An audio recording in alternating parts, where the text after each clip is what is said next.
I was thinking about it. The worst coaching decision that Sean McDermott has ever made was picking a team in the AFC. Like that's the bottom line.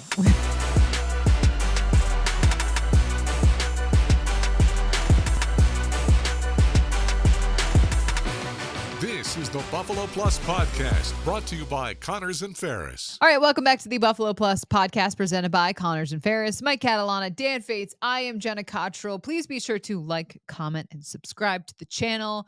All right, gentlemen, we are in full off-season mode. The Chiefs beat the Niners in the Super Bowl in overtime last night, so that is done. Case closed. Season over. Season over. Let's talk about the Bills, where they're at. A couple of topics. Non-Josh Allen MVPs, guys who come to mind. Most disappointing player this season, biggest surprise. So we're going to go into it. Mike, I want to start with you, though, because the Super Bowl was pretty frustrating, I think, for a lot of Bills fans watching. What was your take of kind of the message it sent to Buffalo and to fans after a night like last night? They have company.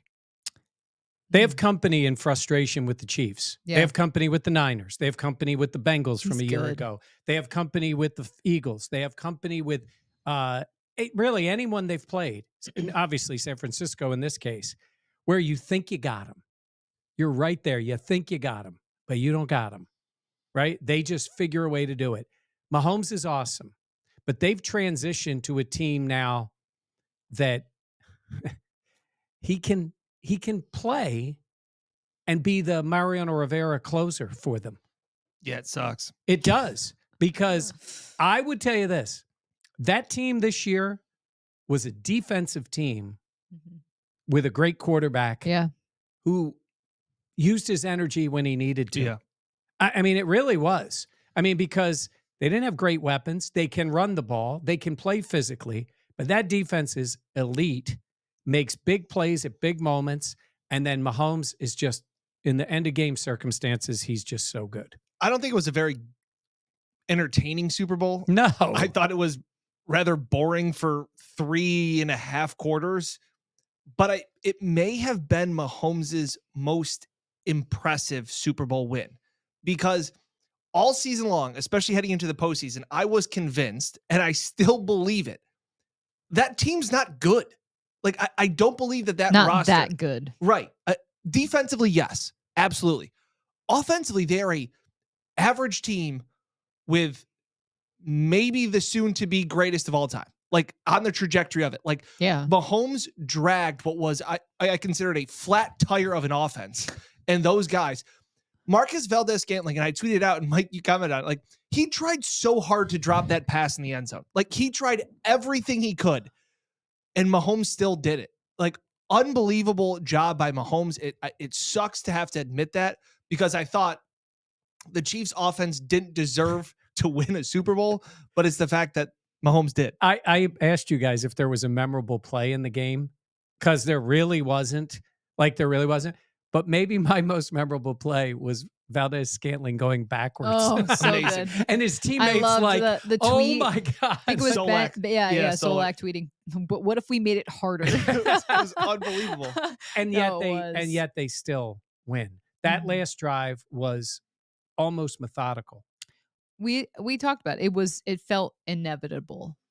It reminded me of the Bills game in the fact that the Chiefs did not look like themselves offensively. Like in that game for the 49ers, they were able to cause I don't want to say uncharacteristic mistakes, but the Niners defense was able to slow down considerably the Chiefs. But on the offensive side of the ball, the Niners were never really able to get consistency going. I mean, they were down. The Chiefs were down 10. They were down 7. Like, even when it felt like the Niners were playing exponentially better than Kansas City, San Francisco never really took advantage. And that's why when you play a game like that, where it felt inevitable, and that is what we saw. So when people are like, oh my God, the Bills can't get over the Chiefs, all this stuff, like you said, misery loves company. Yeah, a lot of other teams are falling into that category as well. So I think that's important to keep into perspective, because it sucks. Like, let's be real. It's annoying that it's always Kansas City, but there's a reason they're in rarefied air. I think about perspective. And listen, most of the people on this channel here, you great subscribers and viewers, only focus on the Bills. Take a step back, and I talked about it, and I compared, the John Harbaugh and how we view John Harbaugh in this. I was thinking about it. The worst coaching decision that Sean McDermott has ever made was picking a team in the AFC. like that's the bottom line.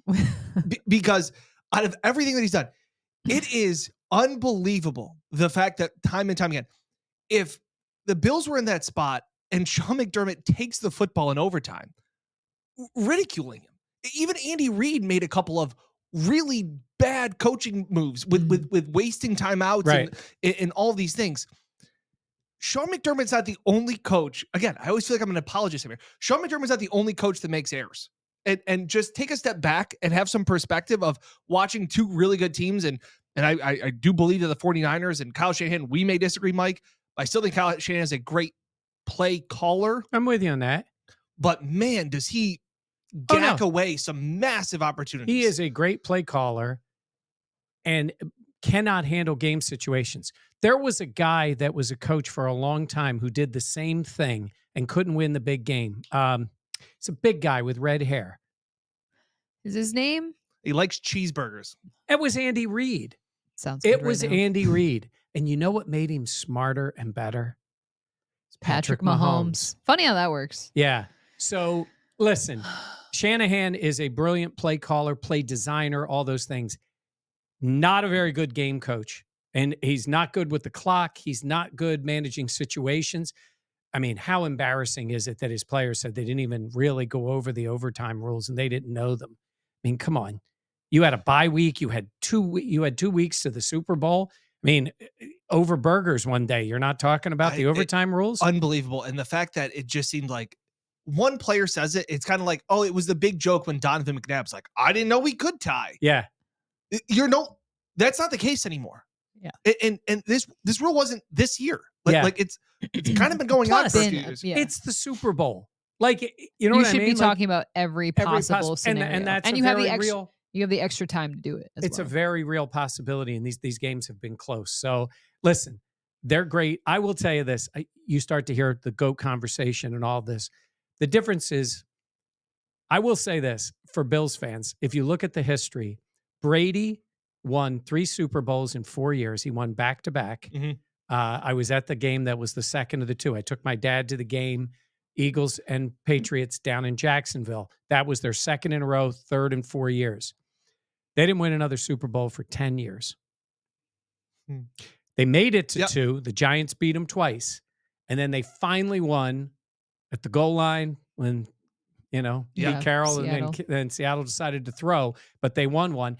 Then he had a second dynasty. He had a second dynasty. Now, look, he got hurt the next year. The only reason I'm saying this is Mahomes could keep winning and keep winning. I guess he could. History in the NFL doesn't favor that. History in sports. Yeah, there's this window, but the only thing that's a little different there is they got the veteran coach who's got it done. They're not going to lose coordinators. They have Mahomes, and they've already revamped some of the team, but it's a lot of football for all these guys over a period of time. There's no guarantees. Are they the favorite? No question. I saw there was some odds today that had the Niners again. It's fine. The Chiefs are the favorite, no matter what everybody says. But they're gettable. It's just that last bit that is very difficult to get done. That was what I thought about. And I don't know if we talked about it in one of the pods, maybe that Jenna that we did, the fact of I think if the Bills play that AFC game again, that divisional game again, I think it goes 5-5. Like if you play that game 10 times. I think it's 5-5. I think if you play the AFC Championship game again, I think the Chiefs win 9 out of 10 games. Oh, the one they played 3 years ago. No, he's talking about the one against the Ravens. Like this most playoffs. recently. Like this playoffs. Like yeah. Like I see everybody hates to hear like, oh, we were a few plays away and like it was a close game. Like the Niners felt so limited at times and didn't look like they had any answers against the Chiefs defense. The Chiefs defense I saw only allowed like 5 touchdowns in this postseason, and 3 of them were against the Bills. Yeah, like that's how good they were. Josh Allen, yeah. Like let's not sit there and act like the Bills are light years behind the Chiefs. They're just not. And that's not me being a homer. I'm not trying to be a homer here. It's just a fact. It's just that they've lost to them 3 times, which makes it feel more that way. Yeah. But listen, you start out with Josh Allen. it's a good place to start because a lot of other teams aren't starting out with Josh. You saw it with the Niners. Brock Purdy is a nice player, smart player, does a lot of things well. He's not a star. He's not you win with him, not because of him. Yeah.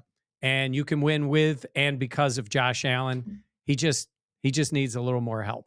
Yeah. Yep. 1,000%. All right. The book is closed on this NFL season. Let's wash our hands of it. All right. Let's talk a little bit Bills, though. Non-Josh MVP. And we say this because if you were going to put an MVP on the Bills, it would obviously be Josh Allen. So, Dan, I'll start with you. I was hoping you'd start with Mike. All right, Mike, I'll start with you. I'm going to go off the board here a little bit for multiple reasons. I think this guy is. Do you want to go? Yeah. Go ahead. I'll go. You better not take my guy. Yeah, I'm going to go with Terrell Bernard. Okay. See, I was going to put him as biggest surprise. I got a different guy for biggest surprise. I think Terrell Bernard was such a cornerstone of that defense, and especially when the offense wasn't very good, especially earlier in the year, I thought the defense held their own. And again, with all the injuries around them, obviously you come up into the last week that you have the injury that keeps Bernard out. But I think he was the most valuable player on that defense that needed to be good at times when the offense wasn't. So I thought Bernard was a surprise, but also probably the most valuable. Yeah.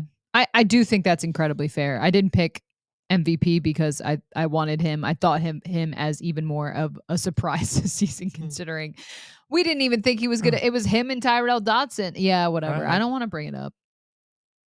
That is an ugly face. The way you just did. I mean, mine doesn't look better right now, but that well, you're mine's engaged also now. jaundice. Like, can we also factor in that I look super pale? It's because Dan sat down and we were like, "Are you okay?" Yeah, so if you see me putting this up in front of it, it'll balance me out for a second. Just a little behind the scenes. And then I'll get whitewashed, and there I go. Jenna got in that seat. She looked great. Dan went back in. It's the color of your shirt. The hoodie. Can I pick mine now? Are you done? Yeah, that's fine. Oh, wait. No, I'm kidding. I'm going off the board here. I think off the board. I think this guy's been underappreciated his whole career. Taron Johnson. They've had so many issues in that secondary, issues with linebackers. That guy is so good at his job. McDuffie beat him out by a vote, I think it was, for All-Pro. So he's second team. I think the guy has done so much for this organization. And without, Poyer and Hyde are back out there, they're not the same guys. I think he's going to be the new Poyer or Hyde in terms of a different type of leader on that defense. It's just like, look at what played at corner. It was constant change once Trey was out. And you just, I won't say you forget about him, but it kind of is. He's a nickel, but he's a starter. Yeah. And I just think he's so good at his job. I think they use him in so many different ways. And look, doesn't mean he doesn't give up plays. They had a couple of late plays, and he's out there. He got the penalty the one time. But I think saved the game against the Giants. Saved the game. I just think he's so important to that defense. And when I say underappreciated, he's just not the first name that pops into your head. Fair. And that's who I would say for this defense. They especially needed him this year. Yeah. I'm struggling to think of anyone on offense other than Josh Allen. Dan has someone at his door. Yes, it's the ring. Ring camera. Yeah, it really is anybody you would say MVP. The one guy that I might have thrown in there was Dion. I was going to say, offensive line-wise. That is something, that also could be biggest surprise, though, in terms of them all staying healthy throughout the season. And, I mean, Josh Allen was sacked the least amount this year in the NFL. Yeah, I think it'd be fair to say that, not trying to be pessimistic about next year, but you may not get that again. Yeah, that's fair. That's what we talked about before. Like, that's reasonable to think there's some luck that you need. Yeah. Like there's just some luck that you need to get to go to a Super Bowl and to win. Which is why you need to have quality depth. You need to have guys step in for a game or two or three, whatever it is. And sometimes teams have that. My non-Josh MVP is defensive coordinator Sean McDermott. I think he weathered the storm earlier on in the season. She's really proud of that one. No, I'm not. No, I'm saying is because it's very different. It's very different. It is different, but I think the pieces that he had, obviously Trey White going out, Matt Milano, all those types of players going out, and to see the way the Bills defense was able to kind of bend and not break. I think was pretty impressive. Obviously, you talk about in the Chiefs game, well, they didn't do enough. You were without Tyrell Dotson. AJ Klein literally was about to go to Key West on vacation. You pulled him off the couch. I was very surprised as well with what he did as defensive coordinator this season, especially considering we didn't know it was going to happen until really the combine when everything went down. So I was impressed by his ability to call the defense, the way the defense was able to adapt throughout the season, and really the level of play they were playing at as a unit heading into the playoffs. I agree. Yeah, right. I think that's a good call. Most disappointing person/player. Dan. Gabe Davis. Didn't have to think too long about that. We've talked about it. I think at times he's held this team back for a few years.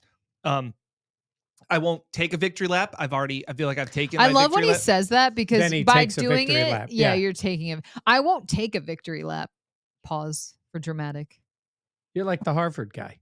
Yeah, I could fit Harvard into any sense. He could take back in credit for Harvard. any- Yeah, I could fit Gabe Davis in this. And again, this was a case of I just never thought he was ready to be that number 2 guy. And the moves that they have not made because of Gabe, I think have been disappointing. And last year it was, hey, by the way, did you guys know he was injured the previous year and his ankle and all of these things? It was one thing after another, multiple games with no receptions. And you have to, again, I like Gabe.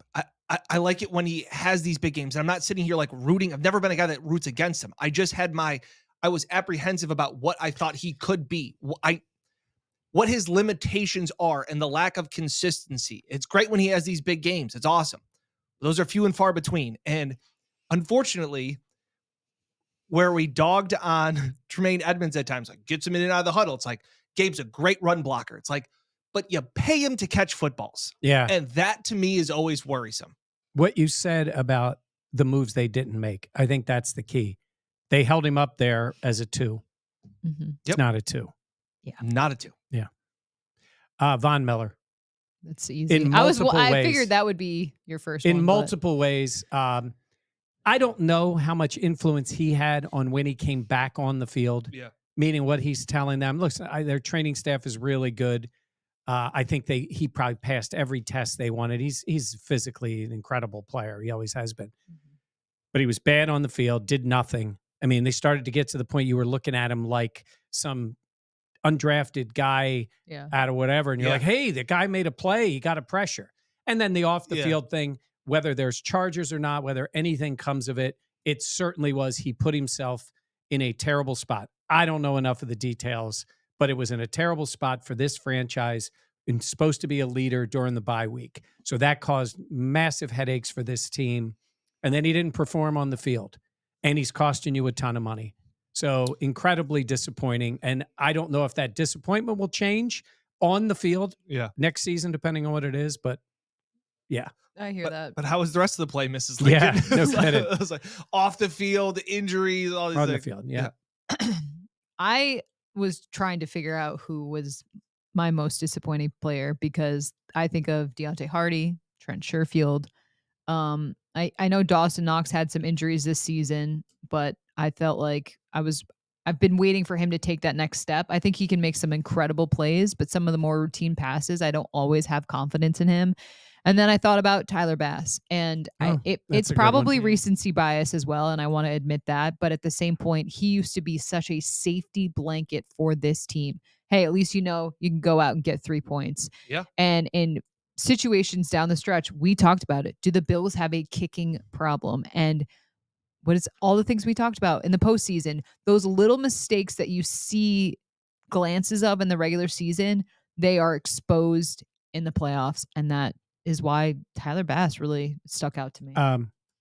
The Chiefs kicker, Harrison Butker, 44 of 46 this year. Yes, he could have won MVP. I mean, he wasn't going to win MVP over Mahomes, 15 kicks over 40 yards made them all. 7 over 50 made them all. I mean, I guess it's both.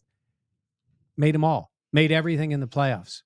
I mean, he's got range. He's got everything. I'm not saying you got to be him.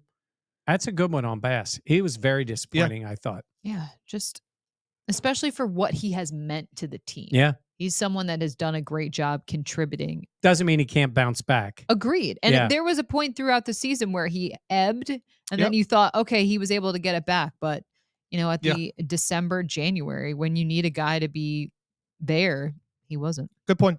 All right. Biggest surprise. I'll start with you. Okay. I'm going to say Tyrell Dodson. I think that's fair.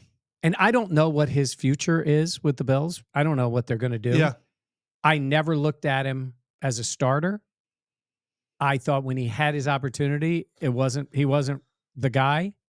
But I give him credit. And he was big on Bobby Babbage. Yeah. Came out with a big quote, Huge. everything about believing in him. But I saw that deleted guy. that tweet. Oh, he did. Have you noticed that? No. That tweet's gone. For whatever it's worth. I Take didn't know it for that. what you want. That's interesting. That tweet is gone. Wonder why that would be. No idea. Maybe, I don't know. I don't know what his future is. Just context of just providing. The reason I say that he surprised me is because my expectations were this guy's a special teams player. He did try to fight everybody at training camp. He did. And then got into the season, nothing in the beginning. And then I thought he was a real contributor to that defense when they desperately needed somebody to do something to help out, especially when Bernard got hurt too. Yeah. I mean, that's tough, but not like a game changer, but they were just hoping for good play. Correct. And he is always physical. He's a physical He didn't player. hold them back. Nope. Yeah. What about you? Well, I saw yours. Do you want to go? Because I saw what you wrote down. I was cheating. I was looking over. At Oh my God. It's just Cheating like off my school. test. Go Yeah, ahead. but because I would have had that too, but I got a different one. If you want to go okay. first. I was thinking Khalil Shakir. Yeah. I think especially at the end of the season, some of the catches he made, some of the touchdowns he had. I'm not saying he will ascend into the 2 on this team, but I think for the Bills, he is a quality option at 3 if he can continue to take steps forward. Yeah. I was really impressed by his composure because he made some big time plays and big time moments. And we saw in the Super Bowl yesterday, Jennings, when, there wasn't a lot of options, you could rely on him. And I think for the Bills, that could be someone this upcoming season. Good instincts. I love it when they talk about McDermott talks about that he doesn't test well, but he's a football player. I love that too. Not the fastest, not the biggest. Nope. Not the most physical, but tests well as a football player. Obviously, he had some drops last year as his rookie year, but I thought he was really solid this year. At one point, he caught like 16 out of 16 targets in a row going back to the Dallas game. I really liked all those things. So again, I actually feel pretty comfortable moving forward with what he can provide and find a little niche in this offense. So yeah, I like that one a lot. And he's versatile. Yes. For me, the biggest surprise, throw a dart at the offensive line. And I'll go Spencer Brown. Because I don't think yeah, that's fair. Cybo, I was not expecting for him to be as good as he was. I wasn't expecting for Connor McGovern to play as well as they did. Wasn't expecting this offensive line to play at all. And it's not fair to, I'm not trying to sit here and mock, but like hey, Gabe Davis was injured. Did you guys know that? Like, hey, Spencer Brown's back was injured, and was like, hey man, this guy was a D1 AA guy. Like maybe they shouldn't have put so much faith in him. Spencer Brown balled out this year. I was very surprised in the way that he anchored that right side line, the way that his game against Max Crosby, the game that he had against Washington. I thought he looked like the guy that we saw as a rookie. And whether it was a sophomore slump, whether it was the back injury, I was really impressed by the way that Spencer Brown bounced back, because I thought, again, it's reasons, not excuses.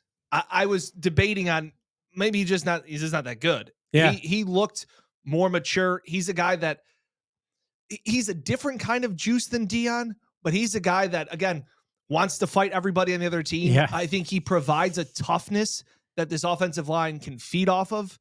So I thought the offensive line was offensively the bright spot, the shining star of this offense. Yeah, I would agree. Not named Josh Allen. Yeah. They could have definitely gone as big a surprise. Yeah. Yeah, just the entire unit overall. No, I think that's fair. Most encouraging player. Going forward. Yeah. But what you're most encouraged about moving forward? Oh, what I can't read Dan's handwriting. It was, yes. It looks like wheat. Wheat most. It was what most courage. Yep. Yeah. I'm going to say Christian Benford. I like him. I like him as a player. I think if he can be on that other side, because we don't know what's going to happen with Trey. I still think they're drafting a corner. somewhere in this draft. I mean, they can say what they want about Kyer Just not in the Elam. first round. Just for the No. love. No. Just for anything. No, I don't see that happening. But I think Benford can play. I think he can play in the league. He's got to stay healthy. I'm encouraged of him going forward. They need that. I think Douglas is going to be around. Yep. I mean, he's got the contract. I think he's going to be around, and we'll wait to see on Trey White. But I'm not expecting that. I said to you guys, I don't know how that will work. We'll see how Trey is coming back. But they need Benford to be pretty good. And then at some point, you need to get younger players Yeah, that's in true. there too. Why are you laughing? It's another guy that I was really high on in the training camp, and I was right. Yeah. But we weren't not high on him. Yeah. I know. Just The guy started week 1 last year. Yeah. Yeah, Over your first round draft pick. Yeah. and when we were talking about, I don't think we were even in the studio yet, but I was saying that, like, I think Not Christian to take a victory Benford- lap. I think Christian Benford, as I said before, you talked about how versatile and important, valuable that Taron Johnson is to the defense. Yeah. I think Benford can be that guy. Yeah. Whether they think about, remember we were last year at the combine talking about, hey, Safety. could we move him to safety? Yeah. I know there's talks about, hey, what about, could Trey White play safety? No Okay. way. I agree. Oh, It was just, He's just making the point. I know. This- I so- like to You're just- so this mad. this happens. Oh my so- gosh, it bothers me. This happens so much in the sports office. We'll be sitting there and I will read another person's tweet and you'll be like, Dan, what are you talking about? And I go, Are you an I- idiot? I'm not talking about it. It's somebody else. I'm just relay. It's like they kill the messenger. You're fair. That's fair. So it's like, Trey White, are you crazy, dude? I didn't say it was my idea. I'm saying that there are other people out there, Who's out there? other people. Because the comparison, I think, is that Patrick Peterson switched to safety this year for the Steelers. Yeah. Okay. I'm just saying. Oh no, there's been corners. This is what he going to- does. There have been corners going to safety. This is what he does. Right? It Well, is why what would it they say that? I don't know. They wrote it though. Yeah. They typed it out. I don't know what's just going need on to in there. end that Dumbest thing I've ever heard. conversation. I It's wasn't like, me. I don't know, It Jim. happens all the time in the sports office. I have Osiris Torrance, or as Dan likes to say, Cyrus O'Torrance. That was the best. You mentioned him though. I forgot you forget Played he's every a snap. rookie. Played You every snap. forget this was his rookie season. He was seamless in the way he came into that offensive line. Even Dion talked about the progress that he made throughout the year. Definitely encouraging, considering they've had issues keeping guys in and out of the lineup, all those things. So, I almost did it. Yep. Osiris Torrance will It be. takes me a second. Cyrus O'Torrance is just phenomenal, Cyber. though. Yeah, Yes. You guys call him, right? yeah, but when Dan made him Irish. Oh, I know. Cyrus O'Torrance was just Got a big day coming up. Yeah. Yes. St. yeah, Patrick's look Day. at the Irish. Okay, biggest concern. Well, I guess I don't get to answer my question. Oh, did he not answer? I thought you I already don't know. did. He just kept talking. And the You funny, said Christian Benford. no, Mike did. So who was your answer? Sorry. Well, there's another guy that I was going to take another victory lap. Oh, that's why. Who's that? Well, I'm very encouraged about Joe Brady. Okay, so let me ask you this question, Jenna. He says it like he liked Joe Brady. We all like Joe Brady. No. Yes. I'm taking it because I really didn't like Dorsey. And I was right So about he wants that. like victory lap, being right about Ken Dorsey by It's- being extra right about Joe Correct. Brady. Okay. Correct. It's just, I've got this feel for offensive coordinators because I was right on my feel for Ken Dorsey not having any play calling experience. I think that the Bills going all in supporting Brady with his guys. Now we're seeing the quarterbacks coach coming in, Ronald Curry, Yep. who worked with him with the Saints. The assistant coach that just got promoted today, they have ties back to LSU together. They are going to give Joe Brady everything that he wants to make this offense his offense. So you trust him with the keys to the Ferrari? I absolutely do, because also you've seen it. And it was the ability where we talked about with Kyle Shanahan, where it's, you can call great plays, but can you call a great game? Yeah. And I thought I saw Brady at times be really good at adjusting on the fly. The Dallas game sticks out to me more than anything. And where everybody's like, well, he failed in Carolina. It's like, I don't think anybody was going to succeed in Carolina when he took over. And I think there's levels of success when you're in a place like Carolina. Yeah. They were a dumpster fire. well, and it's again, Yeah. You're going to sit there and go like, oh, Andy Reid finally got over the hump. It helps to have a great quarterback. Right. Like, you're now giving Joe Brady Josh Allen. And I really am excited to see what he can do with a whole offseason, his flair, as Jenna likes to giggle about. It's just funny. Office Space. where he can go, surrounding him with his people and getting to see the whole spectrum of it. And I think he's learned from his mistakes, from failing with Carolina, getting a second chance, sitting behind Ken Dorsey, kind of watching Dorsey fail. Like, I think you're learning to see, hey, I remember he talked about it. He goes, you don't need to be the smartest guy in the room. Like, let Josh Allen be Josh Allen, support him, and give him some more creative ideas onto this offense. I'm looking forward to it. DJ Mangus, by the way, I believe is the coach that was named. Quality control. All right. So he took a victory lap and he got his pick in there. Also, it's not that we didn't say we didn't like Joe Brady. So I'm not saying, so here's my question for you to play devil's advocate. Like you said last year with Ken Dorsey taking over the offense, and Josh Allen was the one who said, Ken is my guy, all this stuff. So you're okay with Josh being like, Brady's my guy. You're okay with them doing this once again? Brady's driven a car before. Okay, that's fair. I mean, they did get to stay with the analogy. They did get a test drive on him for half a season. That's so fair. They've seen. I don't like making this argument because I like Joe Brady. It is funny too. I think about the viral moments, and it's not fair, but like Ken Dorsey's is slamming the iPad, and Joe Brady's is dapping it up with the boys after a good play. That's because he started running the ball more. Wait till next year when they're ground and pound. Josh is a game manager. Why did I say that about Brady? He's gonna be straight. He'll be like, "But I was right, but I don't like it." Biggest concern. Is it me first?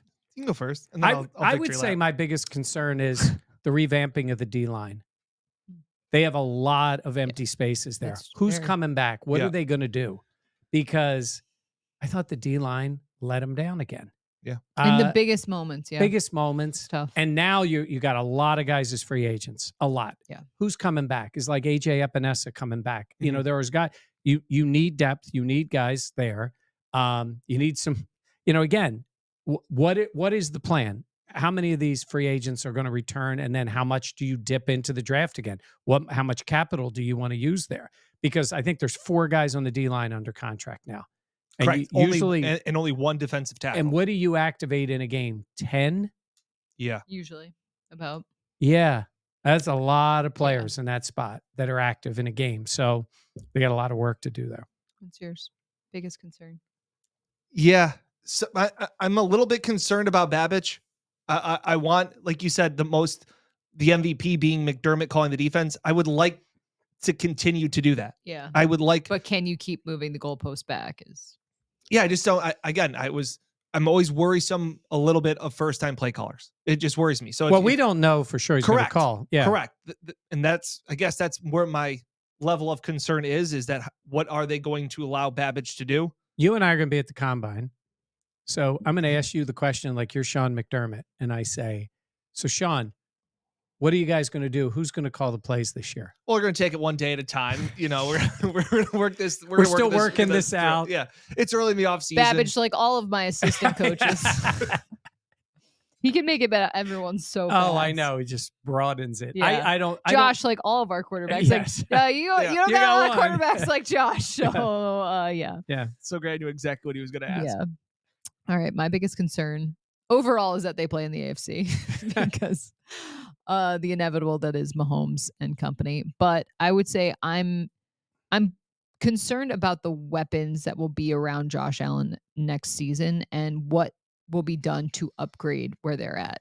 They tried to bring in Deontay Hardy. They had Trent Sherfield, obviously, the second half of last season. Diggs, obviously, his production went down. Can you figure that out? I think you can, but what do you do? Do you re-sign Gabe Davis? Who do you bring in to be that 2 role? Are you getting enough out of Dalton Kincaid? I think so. But at the same point, how do you continue to have him develop? I mean, Brandon Beane's talk about that's their fastball. Yeah. So what are you going to do to help that actually become back once again your fastball? Yeah. Because last season, it really didn't work out that way. That's a really good point because I remember after watching the championship Sunday, we said like, hey, like how do you kind of bring this back into the Bills' perspective? More weapons, more weapons, more weapons, and more weapons. And like that's on Brandon Beane. Because for the most part, like I said, we said minus the Miami game that had a punt return for Hardy, which again, won you the division. Yeah. And that was a huge, huge play. Absolutely. And the catch by Sherfield in the end zone on the deflected pass. Oh, they were non-existent. And so I'm not saying you have to sign a guy that's going to catch 10 touchdowns, but you got to have guys that can contribute and contribute consistently, because what we have seen throughout the rest of the spectrum of the playoffs is that you need more weapons, because like you said, Juwan Jennings was the guy when the top two Chiefs corners are covering your number 1 and number 2 guys. You got to have more options. And the Chiefs, I felt like offensively didn't really have a ton of options, but you just had Patrick Mahomes. And I'm just sitting here like, I want my 4th wide receiver to be able to make plays. I want 1000%. I want the second your backup running back to come in to make plays. I want the Knox and Kincaid to be able to make plays. Like, you need more and more answers to the questions that Steve Spagnuolo is going to present to you, because you're going to see him again. Yeah. Well, we know they see him in the regular season, and the chances are decent you're going to see them in the playoffs. Yeah. No, it's very true. All right, let's wrap up here. I have to finish my story. No best moment, no worst moment. I thought we could do that in another podcast. Okay. We could. Wow, there's a tease. Wow. Best moment. Princess over We here. can just do wrapping best moment this of the up. season, worst moment of the season, and then we can do a little inside baseball episode of. She's just hosting on the fly. I know. Look at Yeah, this. it's heavy as the head that wears the crown. Wow. Dan just can't handle when someone takes credit. Yeah, seriously. I'm gonna take my victory lap for coming up with an idea to break up our content into more episodes. No, but I have work to do. That's why. Because I put off doing work. Like, I procrastinated. This is on me. Yes, you did. I'm sorry. Okay. Well, you said when you come in, I'm coming in, I'm doing my story. I come in and go, how far is it? Not really at all. I just haven't even started. It was on Twitter. I got sucked in. All right. For Dan and Mike, please be sure to like, comment, and subscribe. I am Jenna. Thank you so much for watching the Buffalo Plus YouTube channel presented by Connors and Ferris. We will catch you next time here on the Buffalo Plus channel.